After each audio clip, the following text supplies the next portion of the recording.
오늘은 준비합시다라는 제목으로 함께 은혜를 나누도록 하겠습니다. 아주 예전 제가 신학교 시절 김기원 목사님의 수업 시간이었습니다. 교수님이 그때 실천신학 수업을 하셨는데 이런 이야기를 하셨습니다. 이 교수님께서 하시는 말씀입니다. 저는 어린 시절 어머니 손을 잡고 교회를 갔습니다. 그때 목사님이 감동적인 말씀으로 주님의 재림에 관한 설교를 했습니다. 그리고 설교 제일 마지막에 엄마와 함께 앉아있던 어린 기곤이 나의 머리에 손을 얹으시면서 목사님이 이렇게 말씀하셨습니다. 성도 여러분, 이 아이가 철이 들기 전에 예수님께서 오실 것입니다. 그런데 목사님의 그 감동적인 말씀이 있고 거진 40년이 넘어가는데 예수님이 아직 안 오셨습니다. 우리 신학생 여러분, 왜 그럴까요? 1년 후배인데 저희와 함께 그 수업을 같이 듣고 있던 친한 동생이 교수님에게 아주 심각하게 이런 얘기를 합니다. 교수님, 그건 아마도 교수님이 아직 철이 들지 않아서 그런 거 아닐까요? 그렇게 한바탕 웃음으로 끝날 것 같았던 그 수업이 그 이야기를 통해서 조금 다르게 진행이 되었습니다. 교수님께서 이렇게 대답을 하셨습니다. 예, 그렇습니다. 여러분, 제가 아직 철이 들지 않은 겁니다. 아무리 나이가 들었어도 저는 영적으로 철이 들지 않은 그런 사람 같습니다. 그날 그 수업은 우리 신학생들에게 참 잊혀지지 않는 감동으로 남아 있습니다. 우리는 우리 이름 속에 우리의 사명과 우리의 정체성을 담고 살아왔습니다. 제7일 안식일을 지키고 예수님의 재림을 지키는 무리라고 그렇게 살아왔습니다. 참 많은 오해도 받으며 살아왔고 이단이라는 소리는 지겹도록 듣고 살아왔습니다. 그래도 굴하지 않았던 이유는 우리가 올바른 진리를 선택했고 성경의 올바른 원칙 위에서 있음을 확신했기 때문에 우리는 그런 수없이 많은 오해와 그리고 불편한 이야기 속에서도 견딜 수가 있었습니다. 그날 그 수업 이후에 다시 30년이 흘렀습니다. 여전히 지금도 우리들은 철이 들지 않았는지 모르겠습니다. 철이 들었다면 조금 더 올바르고 조금 더 바른 삶을 살며 주님의 재림의 시간에 조금 더 가까이 살면서 사람들에게 예수님의 재림을 전하며 살아가고 있을지 모르겠습니다. 성도 여러분, 우리의 소망은 주님의 재림입니다. 그것이 가장 큰 소망이며 우리의 존재의 목적입니다. 기억하고 준비합시다. 주님 곧 오십니다. 준비합시다. 영감의 기별을 보시겠습니다. 다가오는 투쟁을 위하여 준비하라. 사단은 그의 군대를 집합시키고 있다. 우리는 바로 우리 앞에 있는 두려운 투쟁을 위하여 개인적으로 준비되었는가? 우리는 그 큰 위기를 대처하도록 우리 자녀들을 준비시키고 있는가? 우리는 우리 자신들과 우리 가족들로 우리 원수들의 위치와 또 그들의 투쟁의 방법을 이해하도록 준비하고 있는가? 우리 자녀들은 그들이 능히 모든 원칙과 의무의 문제에 있어서 확고하고 굴하지 않을 만큼 결단성의 습관을 형성하고 있는가? 나는 우리가 다 시대의 징조를 이해하고 투쟁의 시기에 하나님께서 우리의 피난처와 방어가 되시도록 우리 자신들과 자녀들이 준비를 갖추게 되기를 간절히 바란다. 영감의 기별은 우리에게 끊임없이 우리의 삶이 준비되었는가에 대해서 질문하고 있습니다. 또한 성경과 또 우리의 예수님의 마음 역시도 우리에게 끊임없이 우리와 우리의 자녀들과 우리의 성도들과 우리의 교회와 우리의 모든 모습들이 준비되어 있는가에 대해서 질문하고 있습니다. 또한 또 한 가지의 깊이 묻어있는 질문은 뭐냐면 우리의 살아온 연수만큼 우리는 더 단단해지고 주님의 재림에 가까운 삶을 살고 있느냐라고 질문하고 있는 것입니다. 여러분, 우리는 그 질문에 대하여 예, 그렇게 하고 있습니다라고 자신 있게 얘기할 수 있습니까? 성경 누가복음 12장 35절은 첫 번째 우리에게 어떤 준비를 해야 될 것인가를 이렇게 말하고 있습니다. 허리에 띠를 띠고 등불을 켜고 서 있으라. 오늘의 이야기에서 예수님은 재림의 준비에 대한 자세를 아주 구체적으로 비유하고 있습니다. 허리에 띠를 띠고 등불을 켜고 서 있으라고 하십니다. 그런데 다른 번역에는 조금 더 구체적으로 이런 표현을 하고 있습니다. 너희는 허리띠를 동여 매고 등불을 항상 켜놓고 삼가 준비하고 있어라. 그리고 다른 번역에는 항상 허리에 띠를 두르고 등불을 켜놓고 있어야 한다. 여기에 보면 항상이라는 단어가 생략되어 있죠. 항상 허리에 띠를 두르고 항상 등불을 켜놓고 있어야 한다. 항상이라는 말이 수식하는 것처럼 언제나 항상 허리에 띠를 하고 등불을 언제나 켜놓고 만반의 준비를 하라는 것입니다. 그런데 여러분, 이 장면이 조금 낯설지가 않아요. 여기에 기록된 이 장면이 뭔가 여러분 우리에게 오버랩되면서 이렇게 복선처럼 우리에게 똑같이 구비되는 한 장면이 있습니다. 어디에선가 본 아주 익숙한 모습이죠. 너희는 그것을 이렇게 먹을지니 허리에 뭐를 하고? 띠를 띠고 발에 신을 신고 손에 지팡이를 잡고 급히 먹으라. 이것이 여호와의 유월절이니라.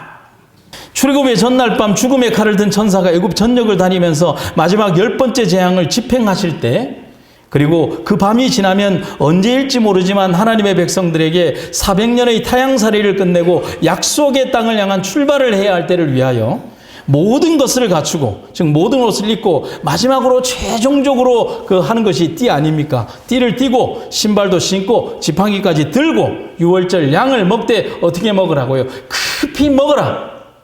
왜냐하면 언제 떠날지 모르니까 그렇게 말씀하고 있는 겁니다. 그렇게 하신 이유는 그들의 출발이 곧 언제일지는 모르지만 그 밤이 가기 전에 출애굽의 나팔 소리가 들릴 것이기 때문에 그렇다는 겁니다. 그냥 잠을 자고 있으면 안 된다는 겁니다. 새벽이 언제 될지 예측하고 잠자지 말라는 거예요. 언제든지 떠날 수 있어야 한다는 것입니다. 그게 가장 필요한 준비라는 겁니다. 그리고 예수님은 구체적으로 다시 이렇게 말씀하셨습니다. 너희는 마치 그 주인이 혼인집에서 돌아와 문을 두드리면 곧 열어주려고 기다리는 사람과 같이 되라. 여러분, 비유가 상당히 실제적이죠? 주인이 혼인집에서 돌아와서 문을 두드리면 기다렸다가 즉시 문을 열어주는 그런 사람과 같이 되라. 이 장면 역시도 예수님이 말씀하시는 열처녀의 비유와 같은 복선을 주고 있습니다. 언제 올지 모르는 신랑을 위해서 여분의 기름을 준비하고 깨어서 준비하고 있으라는 그런 명령 말입니다. 여러분, 예수님이 오시는 시기를 우리는 모릅니다. 그렇게 우리는 모든 시간이 예수님을 맞이하기 위한 준비로 이루어져야 하는 겁니다. 여러분, 재림교인들의 가장 큰 질병이 뭔지 압니까? 우리의 가장 큰 질병은 어떤 특정한 시간을 유추하고 예측하는 그런 병에 걸려 있어요. 성경을 많이 연구했다면 연구할수록 유추하고 이쯤일 것이다 라고 예측하는 것에 그렇게 몸부림치고 있는 겁니다. 그런데 유추하고 예측하는 그런 재림신앙은 절대로 해서는 안 되는 자세입니다.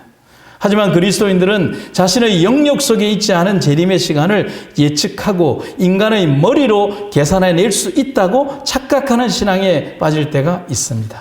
얼마나 어리석은 사람들입니까?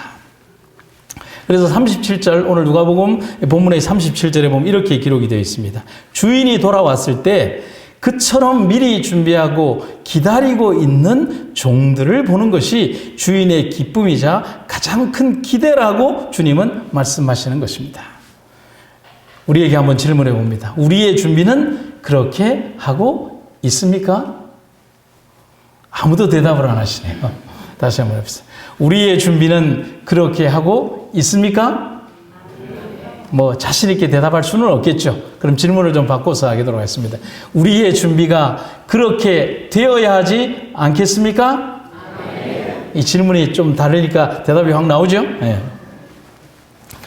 오래전 어느 폭풍우가 몰아치는 밤이었어요. 지금으로부터 약 한 100년 전쯤의 이야기라고 보시면 됩니다. 한 늙은 부부가 미국의 한 낡은 도시에 길가에 여관의 현관문을 밀고 들어왔습니다. 노부부가 아마도 미국을 여행하는 중이었나 봅니다. 차는 꽤 고급 차였는데, 그런데 그 지역을 다녀보니까 그 지역이 하필 축제 기간이어서 급하게 방을 찾으니까 방이 아무 데도 없는 겁니다. 그런데 그 낡은 이 호텔에 왔지만은 그 노부부의 복장으로 봐서는 그런 낡은 호텔에 올 분이 아닌데도 불구하고 거기까지 온 것은 그 지역 전체에 잠을 잘 방이 한 군데도 없어서 그렇게 온 겁니다. 그런데 그 호텔에도 방이 없었던 거예요. 근데 그 노부부가 들어와서 혹시 우리들이 잘 방이 있냐라고 했습니다. 마침 카운터에 있던 젊은 청년이 그 읍내에 여러 개의 호텔이 있지만은 모두 다 초만원이라고 알려주었습니다. 그래서 이분이 이 호텔 카운터가 이렇게 얘기를 합니다. 사실 우리 여관도 빈 방이 없습니다. 어떻게 하죠? 이 노부부가 너무 실망을 하고 이 밖으로 나가려고 하는데 이 젊은이가 그 마음에 항상 살아왔던 삶의 패턴이 친절이었어요. 그래서 그 젊은이가 이 노부부에게 이런 얘기를 합니다. 선생님, 혹시 여러분들만 두 분만 괜찮으시다면 제가 쉬는 방이 있는데 그 방을 내어드려도 되겠습니까? 라고 대답을 한 겁니다. 노부부는 망설였지만은 그 종업원의 얼굴에서 보이는 그 진심을 읽고서는 그리고 달리 잘 데가 없는 거예요. 그래서 그 좁은 방에서 두 노부부가 잠을 잤습니다. 나중에 이 노부부의 기록에 의하면 세상에서 가장 편안한 잠을 그 낡은 싸구려 호텔의 그 직원의 그 방에서 잠을 잤다라고 그렇게 얘기를 하고 있습니다. 근데 다음날 아침에 여관을 나서면서 노 신사가 이런 말을, 의미심장한 말을 남겼습니다. 나는 살아오면서 당신같이 친절한 사람은 처음 봤습니다. 당신은 이 미국에서 제일 친절한 호텔 종업원입니다. 아마도 내가 당신을 위해서 무언가를 해야 할 것 같습니다. 그런데 종업원이 그 말을 유익 있게 들었을까요? 그냥 의례적이 하는 인사라고 생각을 했습니다. 그런데 그 말은 말 그대로 의례적인 인사 같았습니다. 왜냐하면 그 노부부가 지나갔지만은 간지 몇 개월이 지났지만은 연락이 없었기 때문에 이 종업원이 잊어버렸어요. 그런데 어느 날 한 1년여쯤 지나고 나서 갑자기 편지 하나가 왔는데 그 안에는 뉴욕행 비행기표가 들어있었습니다. 편도 비행기표가 들어있었습니다. 근데 발신인을 보니까 어렴풋이 기억하기를 그 노신사 부부의 이름이었습니다. 그래서 그는 그 비행기표에 의지를 해서 뉴욕에 도착을 했을 때 그 노신사가 아주 으리으리한 차에다가 그 청년을 태우더니만은 갑자기 뉴욕 시내를 질주해서 어떤 큰 건물 앞에 도착을 하게 됩니다. 이 건물입니다. 실제 이 건물입니다. 1897년에 세워진 아스토리아 호텔입니다. 그리고 그 청년이 놀라서 이렇게 가만히 서 있는데 그 노신사가 이런 얘기를 합니다. 저것은 당신이 앞으로 경영할 당신의 호텔입니다. 여러분 왜 아멘이 없어요? 좀 아멘하기는 애매했죠? 네. 이야기를 들어보면 알 수 있습니다. 근데 그 말은 농담이 아니었습니다. 노신사는 당시 미국에서 몇 대의 갑부에 속했던 아스토리아라는 사람이었고 그 청년은 아스토리아 호텔의 첫 번째 경영자였던 G.C. 볼트라고 하는 청년이었습니다. 여러분, 이 이야기를 통해서 우리는 한 가지를 생각을 해봐야 합니다. 무엇이 이 청년을 이렇게 생각할 수 없는 감격스러운 자리로 밀어 올렸을까요? 하룻밤의 친절이라고 생각하십니까? 아닙니다. 물론 그렇게 생각할 수도 있습니다. 그러나 모든 사람들이 그런 기회가 주어졌을 때 자신의 방을 전혀 모르는 노부부에게 내어줄 수 있을 만큼 친절 그 이상의 마음을 가진 사람은 드물 것이고 그렇게 실천나는 사람은 거의 없습니다. 그래서 그 아스토리아 호텔의 창업주는 이런 얘기를 합니다. 폴트, 그 사람은 항상 그런 사람이었고 그런 그에게 기회가 주어진 것이다 했습니다. 어떤 사람이었다고요? 항상 그런 사람이었다는 것입니다. 하루의 친절이 아니라 평생의 친절이 몸에 배었던 사람이었기 때문에 그 사람은 이 거대한 호텔을 경영할 경영의 자질이 있다는 것이었습니다. 그래서 어떤 분이 이런 얘기를 합니다. 준비란 삶이 예비되어 있는 사람이다. 공감하십니까? 사랑하는 성도 여러분, 우리는 우리의 삶에서 우리의 삶이 정말 준비되어 있는 삶을 살아가고 있는지에 대해서 한번 생각해 보시기를 간절히 바랍니다. 제가 처음 동네 교회를 나갔을 때 동네 교회가 산 높은 곳에 있었습니다. 근데 높은 곳에서 교회를 들어가는 입구가 두 군데가 있었어요. 하나는 계단을 통해서 올라가야 되는데 쉴 곳이 없이 만들어진 계단 88개인가를 올라가는 방법이 있고요. 아니면 뒷길로 산길로 이렇게 꾸불꾸불해서 올라가는 방법이 있습니다. 거의 대부분의 교인들이 그 뒷길로 올라갔어요. 저희들로 올라갔는데, 근데 평생 처음 친구를 따라서 교회를 딱 갔는데 조그만 검정색 철대문을 열고 들어가니까 교회 십자가가 보이는데 교회 십자가가 그날따라 그 전날 태풍을 맞아가지고 이 가로로 되어 있는 이 십자가의 기둥이 부러져가지고 덜렁덜렁 덜렁덜렁 이렇게 하고 있는 거예요. 누가 봐도 이단이었습니다. 그런데 그 교회가 그렇게 좋았어요. 그런데 그 교회를 다니면서 한 번은 교회 앞쪽으로 한번 내려가 보자 생각하고 내려갔다가 올라오는데 그 교회 앞쪽에 크게 SDA라고 붙여져 있었습니다. 근데 그게 뭐지? 그래서 그때 학생반 형님이 굉장히 똑똑했고 신학을 준비하는 형님한테 형님 나 여기 이 교회를 한 2달 나왔는데 저 SDA가 뭔지 알고 싶어요 라고 했습니다. 뭐 그때는 재림교회가 뭔지 장로교회가 뭔지 아무것도 몰랐거든요. 그러면 이 형님이 자기도 모르면 모른다고 하면 되는데 막 머리에서 쥐어 짜내기 시작하는 거예요. 아, 그건 말이야. SDA는 말이야. SDA는 말이야. 하더니만은 자기 머릿속에 뭐가 확 떠올랐는지 SDA는 사우디아라비아의 약자야. 이러는 것입니다. 여러분 보면 사우디아라비아에 SDA가 다 있어요. 근데 너무 이렇게 심각하게 얘기를 하니까 맞는 줄 알았어요. 그래서 형님 왜 사우디아라비아의 약자예요? 그러니까 그건 말이야 이 세상에 존재하는 모든 기독교회가 아랍국에서는 전도를 못 하는데 우리 SDA 그 교단만 아랍국에서 전도를 잘한다나 뭐 한다나 뭐 그런 이상한 얘기를 하더라고요. 제 자부심이 하늘을 찌르기 시작했어요. 그리고 저는 그렇게 정말 감동을 받으면서 여러분 저는 그때 굉장히 심각했어요. 이 사우디아라비아 교회를 다니게 해주신 하나님께 감사합니다 하면서 그 중학교 2학년짜리 학생이 얼마나 감동을 받고 있습니까? 그래서 그 감동이 밀어올려서 12월 31일 철야기도회를 하는 날 중학교 2학년 몸으로 제가 철야기도회에 참여했습니다. 한 40명 교인들이 철야기도회를 참여해서 다 하고 난 다음에 새벽 4시에 개인 간증을 하는 시간 전부 다 한마디씩 나와서 감동의 눈물을 흘리고 하나님 아멘 하고 하는데 오늘 오군이 철야기도에 왔으니까 우리 마지막으로 5분의 간증을 들어봅시다. 그래서 제가 거기에서 눈물을 툭툭 흘리면서 우리 교우님들에게 그런 얘기를 했습니다. 하나님 감사합니다. 저를 이 사우디아라비아 교회를 인도해 주신 하나님께 감사드립니다. 사우디아라비아의 전도가 안 되는데 이렇게 하면서 제가 그 들은 얘기를 쫙 하니까 교우님들이 그 감동적인 시간에 웃음이 터져가지고 전부 다 의자 아래로 기어 들어가서 그냥 개인 기도를 하기 시작하더라고요. 여러분 제가 그렇게 아무것도 몰랐던 사람입니다. 그런데 그 SDA라는 약자가 Seventh Day Adventist 제7일 안식일을 지키고 예수 그리스도의 재림을 기다리고 소망하는 무리들 어드벤트가 재림이라는 뜻이고 IST라는 전미사가 그 무리라는 뜻입니다. 합쳐지면 재림을 기다리는 무리라는 뜻이 되는 거예요. 얼마나 감동적입니까? 우리의 이름 속에 우리의 사명과 우리의 소명과 나아갈 바와 우리의 모든 것들이 다 있다는 사실인 것입니다. 저를 이곳으로 인도해 주신 하나님께 감사드립니다. 우리의 삶 속에서 우리의 모든 소망은 재림을 준비하며 살아가는 것입니다. 영감의 기별입니다. 지금은 준비하는 때다. 하나님의 일은 불순한 남녀의 이마에 결코 처지지 않을 것이다.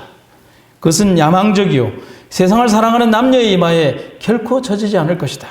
그것은 거짓된 혀와 속이는 마음을 가진 남녀들의 이마에 결코 처지지 않을 것이다.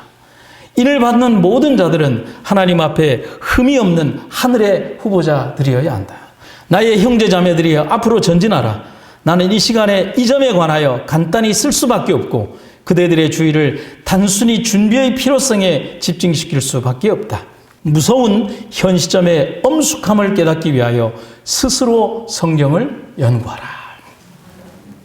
특정한 징조와 사건을 보고 여러분 우리의 신앙을 발전시키려고 해서는 안 됩니다. 뭐 세상에 돌아가는 어떤 일들, 지진에 일어나는 일들, 자연계의 일들, 이런 일들을 보면서 떨립니다. 하나님 오시기를 기다립니다. 이런 형태의 신앙이 되어서는 안 됩니다. 징조가 있는 것, 그리고 사건이 있는 것, 세상에 돌아가는 모든 것들은 우리들에게 두려움을 주기 위한 것이 아니라 끝이 이만큼 가까웠구나 하는 사실을 우리들에게 확신시켜준다는 사실을 우리는 기억해야 하는 것입니다. 여러분, 어떤 특정한 징조 속에서 무언가를 판단하려고 하면 이미 늦은 겁니다. 매일의 삶에서 그리고 품성에 배인 모습으로 준비하지 않는다면 우리는 실패한 자가 된다는 것입니다. 여러분, 오늘 우리의 삶이 말씀 안에서 진정으로 주님의 재림을 준비하는 여러분과 제가 되기를 주님의 이름으로 축원합니다. 그리고 두 번째는 주님의 오심은 도적이 오듯이 올 것이고 우리는 그러한 주님의 오심을 준비하고 있어야 한다는 것입니다. 어떤 분이 글을 썼는데요. 제리 윌슨이라고 하는 분이 글을 썼는데 준비하고 문을 열라 하는 제목의 글을 썼습니다. 종교적인 글은 아닌데 우리가 한번 생각해 볼 만한 글입니다. 내가 자주 찾는 커피숍은 아침 6시에 문을 연다. 고객의 관심을 끌기 위해 일찍 문을 여는 상점 주인이라면 반드시 기억할 게 있다. 이른 아침부터 손님이 찾아왔는데 직원들이 분주히 자기 할 일만 하느라 손님을 거들떠 보지도 않는다면 그것처럼 화나는 일도 없다. 커피도 금전 등록기에 거스름돈도 준비되지 않았고 지각한 직원들이 허겁지겁 뛰어들어오는 모습을 손님에게 보일 바에는 차라리 문 여는 시간을 늦추는 게 낫다.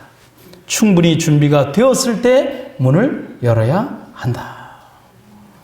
여러분, 이 말이 여러분들에게 또 혹은 우리에게 시사하는 바가 굉장히 크다는 사실입니다. 매장이 문을 열 때는 모든 것이 준비되어 있어야 한다는 것입니다. 손님을 맞이할 준비, 모든 준비가 마치고 난 그 다음에 손님을 맞으라는 겁니다. 손님이 오고 난 다음에 그 다음에 불을 붙이고 재료를 손질하고 그렇게 하는 게 아니라는 겁니다. 재료 모든 손질을 다 끝내고 난 다음에 우리의 손님이 올 때에 그 손님을 위하여 최상의 서비스를 할 준비를 다 갖추고 난 다음에 오픈 준비하라는 것입니다. 그것이 장사하는 사람의 자세이며 가장 필요한 준비라는 것입니다. 여러분, 준비란 그런 거예요. 역사의 가장 크고 중요한 손님, 아니 우리의 주인을 맞이할 우리의 준비가 준비되지 않은 모습으로 그렇게 서 있어야 하겠습니까? 우리의 삶에 지연된 예수님의 재림의 시간은 주님을 맞을 준비의 시간이라는 것입니다. 왜 예수님께서 재림의 시간을 지연하고 계실까요? 주님께 문제가 있는 것일까요? 아니요. 기다리는 자에게 문제가 있는 겁니다. 기다리는 자들이 준비되지 않은 것입니다.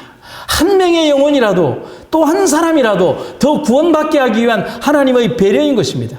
만약에 주님의 그 재림이 지연되지 않았다면 여기에 있는 거의 대부분의 사람들은 아마도 구원받지 못하고 저 먼 흑암의 세력으로 떨어졌을지도 모른다는 겁니다. 사랑하는 여러분, 예수님 비유에서 아주 자주 등장하는 표현이 있습니다. 그것은 도둑이 오듯이라는 표현입니다. 그런데 이 도둑이 오듯이라는 표현은 가장 극단적이고 직관적인 표현입니다.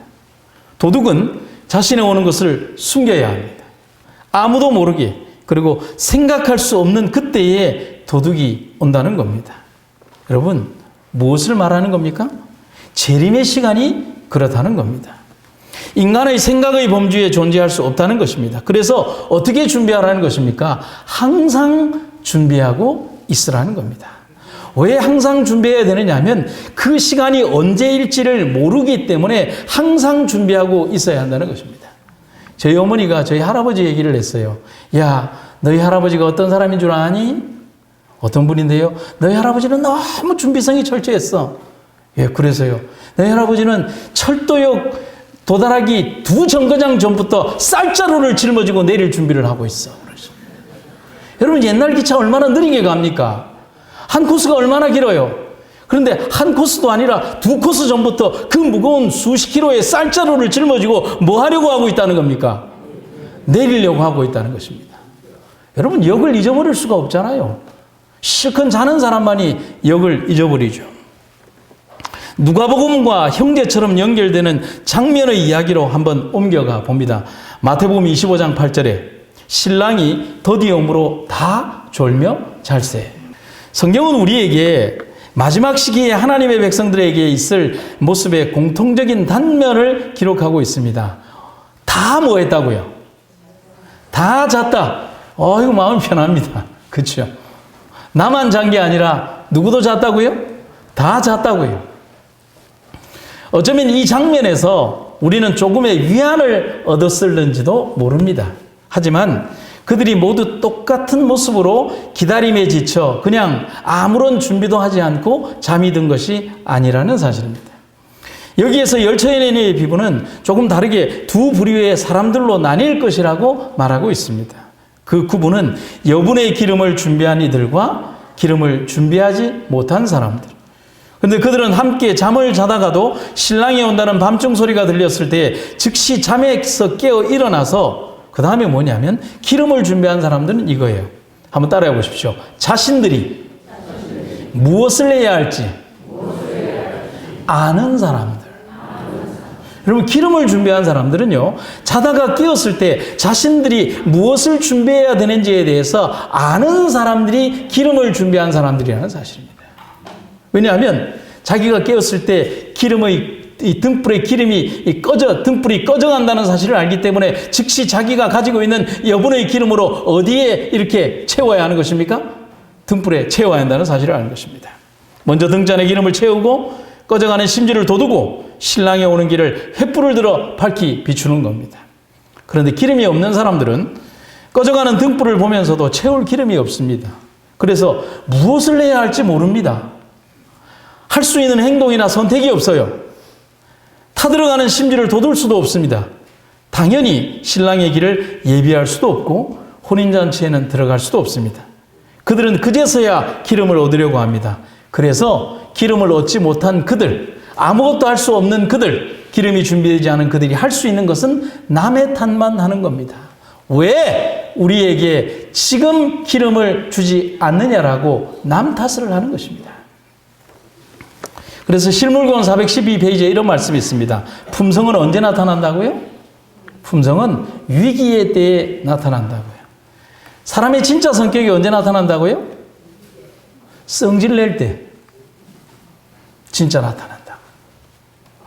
사람의 본성은요, 진짜 본성은 전혀 자기 자신이 자기를 변호하려고 하지 않는 그때에 본성의 천연적인 모습들이 진짜 나타나기 시작하는 거예요. 근데 그게 언제냐면 위기의 때에 나타나는 겁니다. 위기의 때에 내가 얼마나 이기적인 것인지를 알 수 있고요. 위기의 때에 내가 얼마나 비겁한 존재인지를 알게 됩니다. 위기의 때에 내 믿음이 얼마나 이렇게 백지천처럼 얇고 그리고 아무 가치도 없는 그런 종이장 같은 믿음이었다는 사실을 위기의 때에 아는 거예요.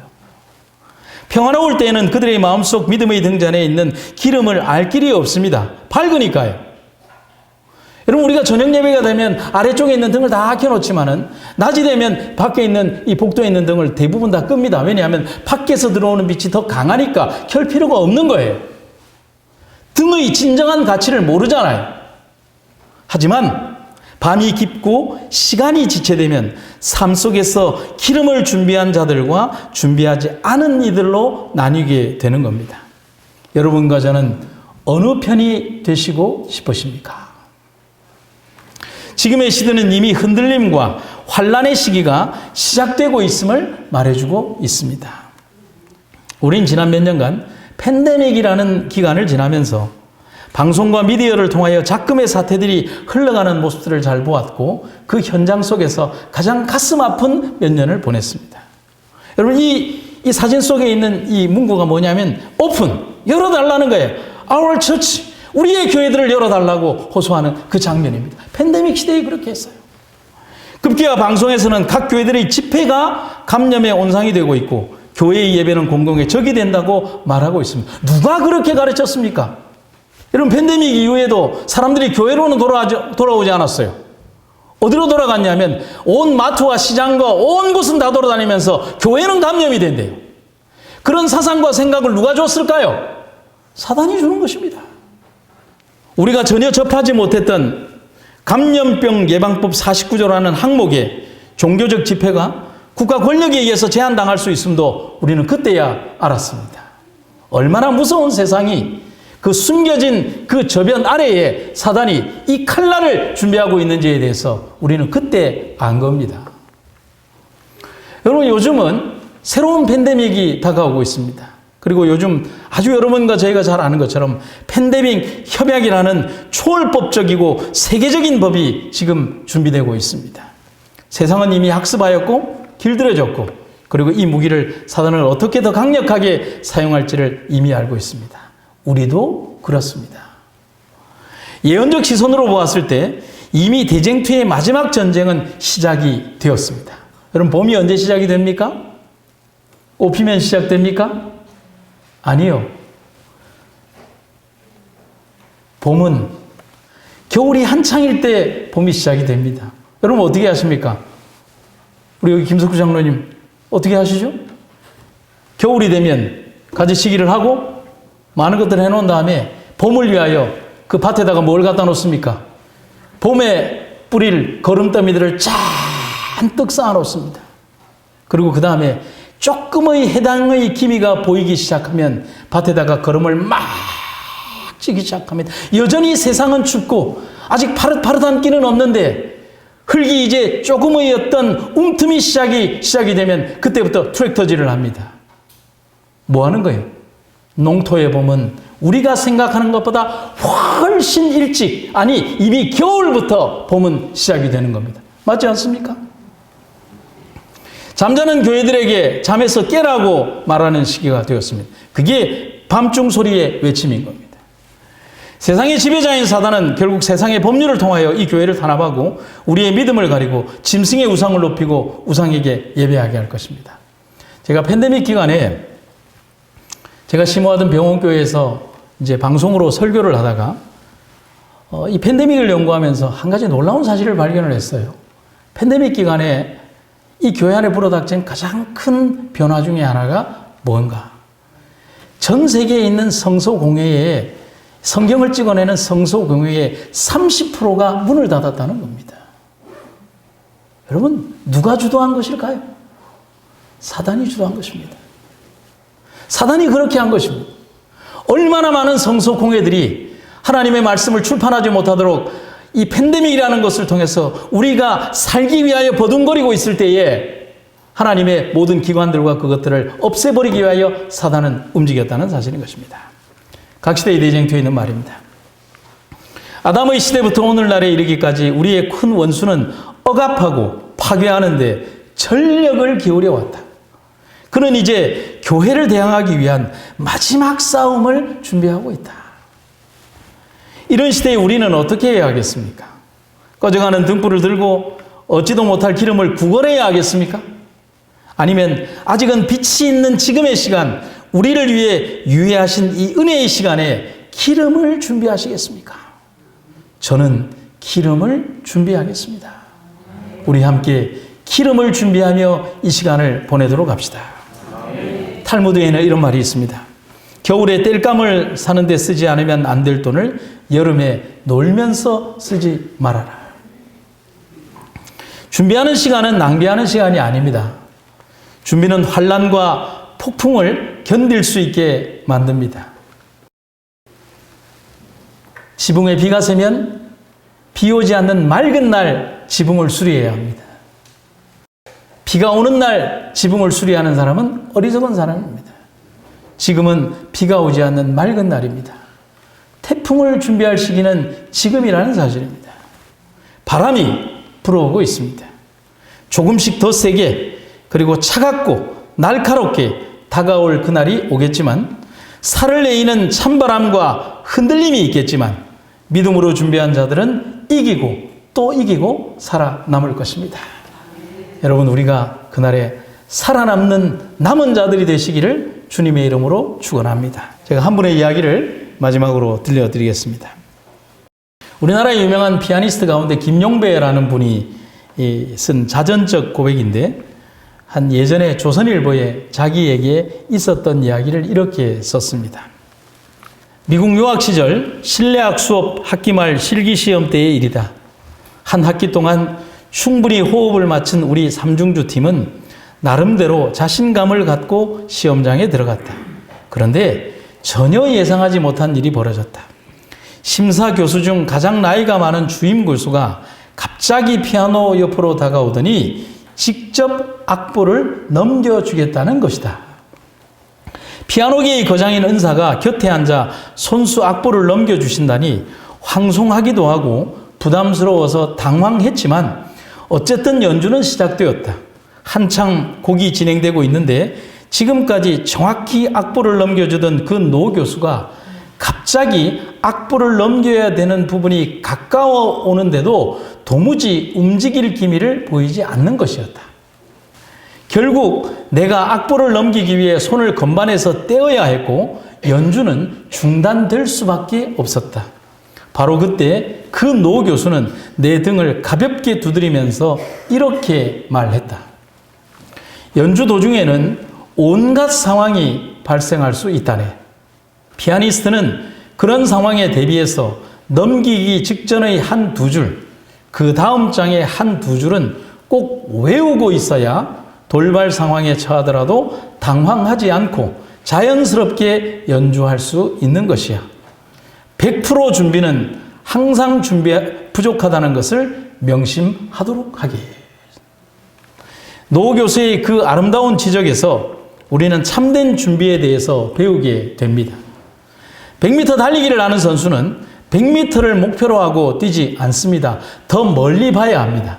여러분 100m를 달리다 보면 100m 선이 보이면 우리의 뇌가 90m쯤 되면 벌써 브레이크를 거는 겁니다. 속도가 주는 거예요. 그런데 110m를 보고 뛰어야만 110m를 지났을 때 우리의 뇌가 그때야 브레이크를 건다는 거죠. 더 멀리 봐야 하는 것입니다. 여러분 100%의 준비가 아닙니다. 더 절실한 기도와 더 깊은 연구와 더 강한 믿음으로 더 높은 부르심을 위해 준비하며 살아가야 합니다. 여러분 우리의 모습에 만족해서는 안 됩니다. 이 정도면 되겠다라고 생각해서는 안 됩니다. 오늘 내 신앙이 여러분들에게 만족감을 주십니까? 천만의 말씀입니다. 여러분 오늘 우리의 모습에 절대로 만족해서는 안 됩니다. 어느 때일지 모릅니다. 언제부터일지도 모릅니다. 그러기에 우리의 오늘은 이미 항상 준비하고 있어야 합니다. 그대들에게 주는 나의 기별은 이것이다. 준비하라. 주님 만나기를 준비하라. 그대들의 등을 손질하며 진리의 빛이 길과 산 울가로 비치게 하라. 만물의 마지막이 가까웠음을 경고받아야 할 세상이 우리들 앞에 있다. 사랑하는 성도 여러분, 내가 살아온 삶에 한번 질문을 해봅니다. 나는 준비되었습니까? 내 등잔에 기름은 예비되었습니까? 주님, 나의 기다림이 즐거움이 되게 하시고 지금의 날이 그날을 향한 준비하는 삶이 되게 하소서. 아멘. 말씀을 마치겠습니다. 사랑의 주님, 오늘 우리를 이끌어 주신 주님의 은혜 감사드립니다.